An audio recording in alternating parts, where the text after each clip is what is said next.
Welcome everyone, another great video, very topical video. We get asked all the time, at least in the last few weeks, if Alberta leaves the CPP, Kevin, what happens to my pension, my being the rest of Canada? Exactly, we everybody want to know else. how our benefits are going to be impacted. We're going to tackle that right now. First, a little bit of CPP history, right? Because we started in 1965. Yeah, we started in 1965, and the actual contributions didn't go through till 66. And of course, when we joined it, everybody but Quebec actually went in. So Quebec has never been part of this. They have their own private pension plan. That's exactly it. So having that, they're not really included. So when anybody says, well, we've had somebody leave before, no, Quebec was never originally part of the CPP, so this is completely different. Nobody has ever left. And again, there's a lot of things that are going on. Now, Alberta's brought this up. They did commission a study, and that study was done by LifeWorks, I believe it was. Yeah, LifeWorks is a division of TELUS now, so kind of part of the TELUS company. LifeWorks, Alberta government said, hey, we're going to give you guys some money. You research this. What happens if we leave? Yep. Lo and behold, they came out with some headline-grabbing figures, $344 billion. Yeah, exactly. And 53%. They're saying that's what Alberta would be entitled to. They leave, they get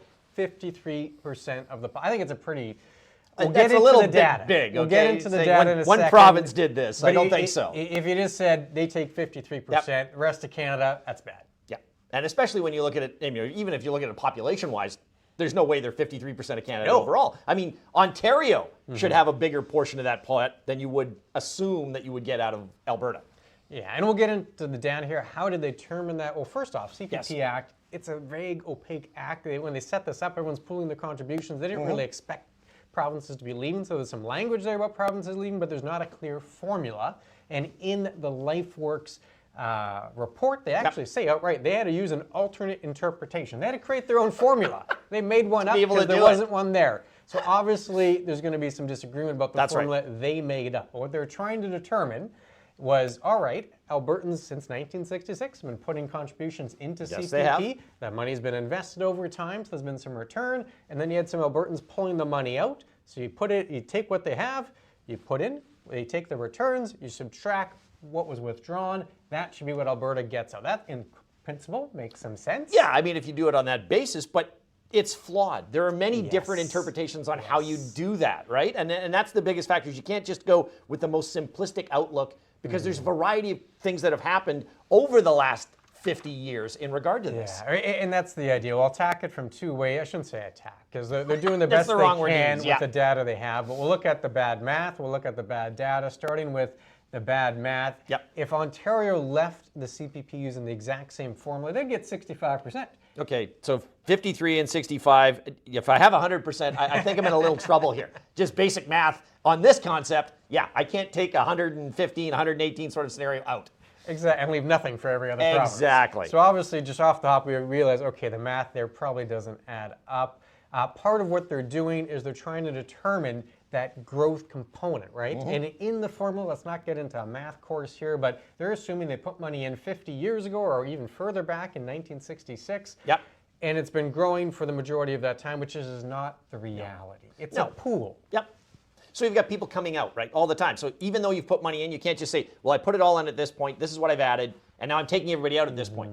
It's taken in and out all the time. You've got to worry about what has it been invested in, what have been the returns, a whole bunch of things that are not really added into this formula. Yeah, and the provinces agreed they'd be pooling their resources. So if Alberta put in, but then someone in Nova Scotia was retired, well, that money doesn't just sit there earmarked for Alberta. It would go to the Nova Scotian collector. That's exactly. So it wouldn't earn the full return because it'd be going out to one of the folks that are collecting the pension. So it overstates the amount. So the math formula isn't the best. No. And then number two, we have to decide what is an Albertan. Yeah, the definition of an Albertan. A little more confusing than you think.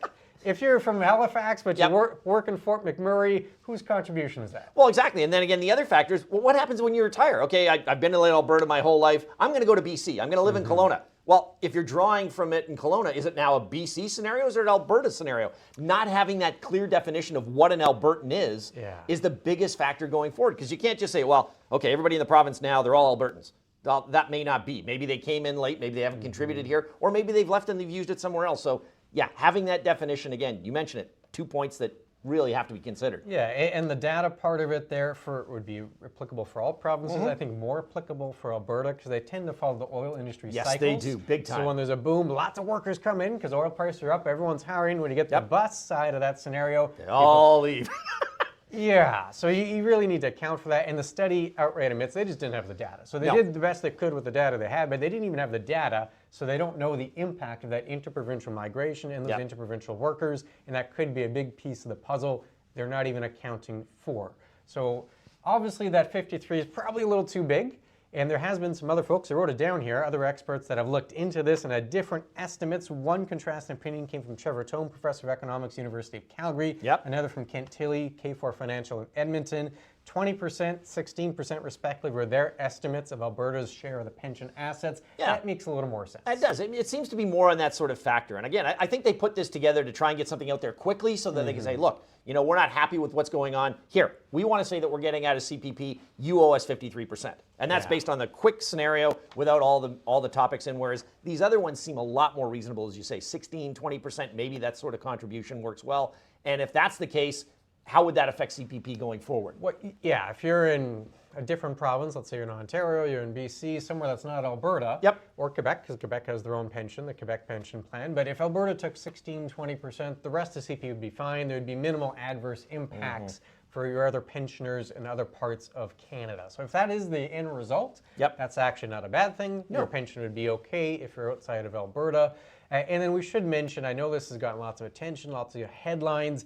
There will be no quick resolution here from this at all. The official item in the CPP Act says that the province that wants to leave has to give the federal government 3 years notice. That's what's actually written there. Like when you put a job 2 weeks notice, they want 3 years notice. Which makes sense. I mean, Alberta's got to set something up. You got to be able to transfer it over there. And again, that's going to be assuming that everything works smoothly. There's no complications. But if you're looking at 53%, you know there's going to be a lawsuit coming on. That could tie it up for a decade by the time you actually get it to the courts, figure out what the numbers are, the number of different commissions that would have to be exchanged to try and figure out what the number is. So if anybody's worried about this happening tomorrow, I don't think it. And again, this is still just a proposal. They haven't even taken it to the people to vote to see what's going on yet. Yeah, they haven't even given the government any notice. No. The province has not given the official notice to the federal government, so that 3-year clock hasn't even started. That's right. And like you mentioned, if they actually try to take 53%, other provinces will probably fight that. Federal government will fight that. You'd end up in court, and 3 years could turn into 6 to 9, into a much bigger number. Whatever the case may be, in no time. So in our view, we talked about some of the bad math, some of the bad data, so that 53% target, probably more of a headline grabber than it would be reality, and the more realistic numbers means the rest of Canada really wouldn't have to worry if Alberta left, just like how you have the QPP, you'd have, I guess, an APP. As they work it. And everyone else would have a CPP, and you'd still have access to your pension benefits. If you like this video, we got lots of videos on the CPP. We do. Very, very many. Including one that's floating on the screen now, 4 misconceptions of CPP. Click on that one. We'll see you again soon. Take care.